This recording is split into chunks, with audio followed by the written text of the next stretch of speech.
But I do know that we should all more or less want the same things right now. Yeah, we want interest rates to come down, don't we? Unless we're mega rich, I suppose, with no debt. Oops, like Rishi Sunak. Unless you're mega rich with no debt, you must want interest rates to come down. You certainly want inflation to come down, don't you? Regardless of how much money you've got, you'd like it to go further. That's just a good thing. We're in a strange place, though, aren't we? We're in a very strange place. Do you want to hear Rishi Sunak's top tips for dealing with rocketing interest rates and potential home repossessions?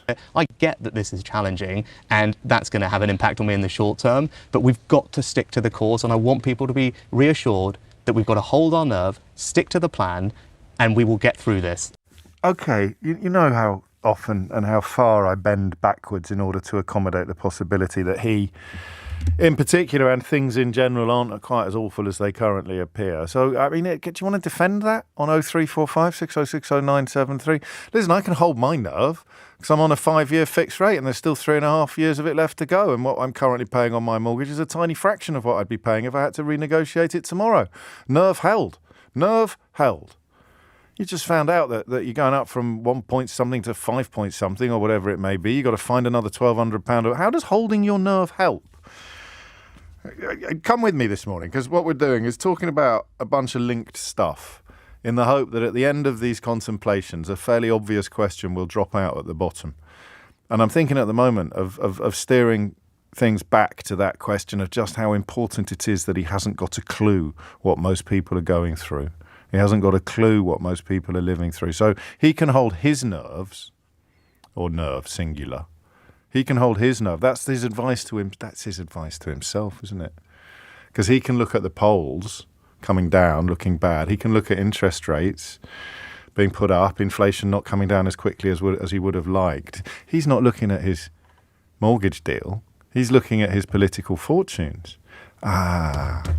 That's it. So he needs to hold his nerve. So what's the advice, Rishi? Hold your nerve. What do you mean hold my nerve? I can't pay my bills with nerve. I can't phone up the building society and say, don't worry, I'm not going to be paying my mortgage this month. I'm too busy holding my nerve. But he has to hold his nerve because this is a political calculation for him, not an economic one. He is utterly unreachable by the kind of travails that almost everybody in the country, even good, very high earners, almost everybody in the country is going to be affected in some way, shape or form by this kind of situation, and he just isn't. So that's my theory on where does hold your nerve come from, and that is emerging as the possible question. And then there's the questions about him in general. This is Rishi Sunak, again yesterday, I think, talking to some IKEA workers. Lots of politics in the past has been, people promise a lot of things and then it never actually happens. I want to restore people's trust in politics by not just being honest about what we're doing and how we're doing it, but then actually delivering on the things that I say, right? So I'm not going to promise the earth, right? I'm not going to promise I can fix every single problem, but I say, look, here are my 5 priorities. I've set them out really clearly and you guys should be able to hold me to account, right? In 6 months, 9 months, a year and a half, you can kind of say, are you making progress on the things that you said you were going to make progress on? Are those the right things for the country and for my family?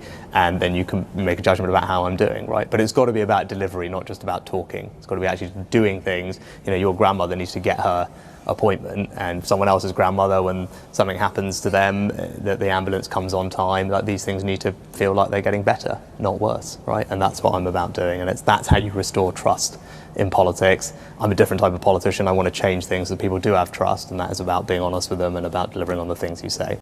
I mean, it was very Brenty at the start. We just touched on that on Friday. Everyone else thinks he's like the fella out of the In-Betweeners. I think there's quite a bit of David Brent there, but possibly without that, I don't know, I don't know, eagerness to please is there. You tick that box. Lack of self-awareness, you tick that box. I don't know. I think it was when he was asked about Russia, and this is from the Laura Kuenssberg programme yesterday morning on BBC One. I think this is when the wheels began to really rattle. Prime Minister, what's happening in Russia is clearly very significant. Do you think this might be a coup against Vladimir Putin? Well, we've been monitoring for a while now the potentially destabilising impacts of Russia's illegal war in Ukraine. We're keeping a close eye on the situation as it's evolving on the ground as we speak. We're in touch with our allies, and in fact I'll be speaking to some of them later today. But the most important thing I'd say is for all parties to be responsible and to protect civilians, and that's about as much as I can say at this moment. The Ministry of Defence, though, has said online this morning this is the most significant threat to the Russian state in recent times. Is that right? How do you see it?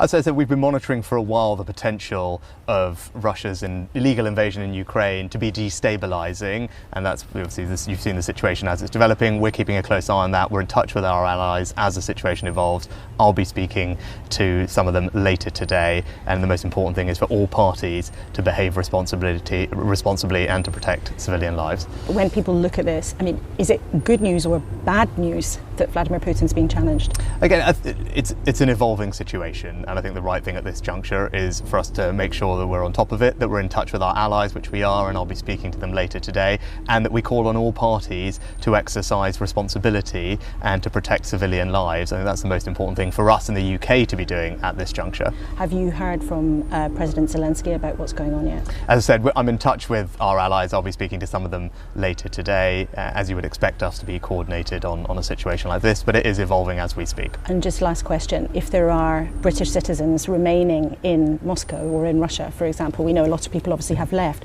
but do you have advice for British citizens in Russia at the moment while this is going on? So we've had long-standing travel advice against travel to Russia. That's on the Foreign Office website. People should regularly check that, but it has been we've had long-standing advice advising against travel to Russia for all the obvious reasons, but people should keep checking the Foreign Office website for updates. I mean, come on. Even if you don't want to get personal about it, just politically speaking, that's just awful. So did he answer the same question? 4 different questions with the same answer, effectively. Maybe he couldn't have done any better, but you'd have thought the interviewer might have pointed it out. Hang on a minute. You're just giving do you think anyone would have noticed? Do you remember that? Was it Morecambe and Wise or the 2 Ronnies when they went on Mastermind and gave the answer to the previous question? It must have been the 2 Ronnies. That's got Ronnie Barker written all over it. The script writing quality, the amazing wordplay, and he gave the answer to the previous question, didn't he? And it created magnificent comedy. Would anyone have noticed there? We haven't got time and we haven't got the resources, but we could cut that up, right? Cut the 4 questions and the 4 answers, and then just press a sort of randomizer button and knit the 2 together and see if anyone would even notice. Would it make the blindest bit of difference? If you played question 1 and answer 4, would anybody have I wish we'd thought of this before. I can't do all the heavy lift. Why can't someone else come up with these wizard ideas? I wish we'd thought of that half an hour ago. Play question 1, answer 4. Play question 2, answer 1. Play question 3, answer 2. Anyway, I thought it would have been funny. So there you've got it. He's trust, honest and delivery. Sounds like something from Just Eat. And nothing like the previous fella, for whom he served as Chancellor. Remember, he came into government after Sajid Javid walked away on principle, saying, I can't be part of this. I mean, to be fair, he did come back, but he said, I can't be Chancellor if Dominic Cummings gets to pull all the strings. So he walked away, and up popped Rishi Sunak going, I'll do it. I'll be Chancellor. Don't care who pulls the strings. Hello. Hello, I'm Rishi. I'm here to deliver. And then this bit of advice here, hold your nerve. Right, I said we'd talk about various different themes, and then at the end of my ruminations, a fairly obvious question would pop out at the end. And I think we're going to go with the one that we started with. So hold your nerve. Let's hear the shorter version of the hold your... We're going clip-tastic this morning, aren't we? I quite like this. It means I can have a sip of tea every 3 or 4 minutes. I get that this is challenging and that's going to have an impact on me in the short term, but we've got to stick to the course, and I want people to be reassured that we've got to hold our nerve, stick to the plan, and we will get through this. Go on, just talk to me about that. What's he talking about, and how do you feel to it? You've got to hold your nerve. We've got to hold our nerve. 0345 6060 973 is the number that you need. How do you...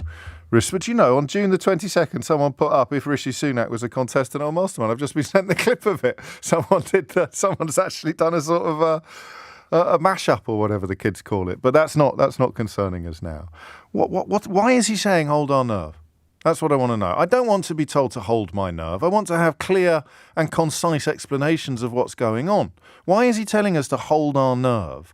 Is it, as I suggest, because he's talking to himself? I think possibly the way to understand Rishi Sunak is to see him always as talking to himself. He's got to hold his nerve. You can't pay your mortgage by holding your nerve. You can't bring down interest rates by holding your nerve. Why is he telling us to hold our nerve? And yeah, go on. We don't do it every day. We don't do it very often. But how do you feel about having a Prime Minister who's telling you at a time of quite serious personal financial jeopardy to hold your nerve?